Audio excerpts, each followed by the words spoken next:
lang naman yung ganun naman. Para maka-adjust ka. Kung matras ka, kailangan mag-move sa leg.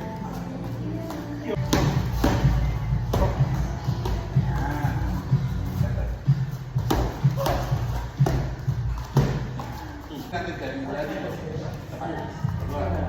Diyan na yan. Basta nakabahan ko lang to.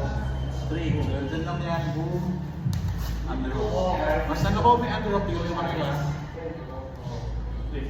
Pag-pag-pag yung mga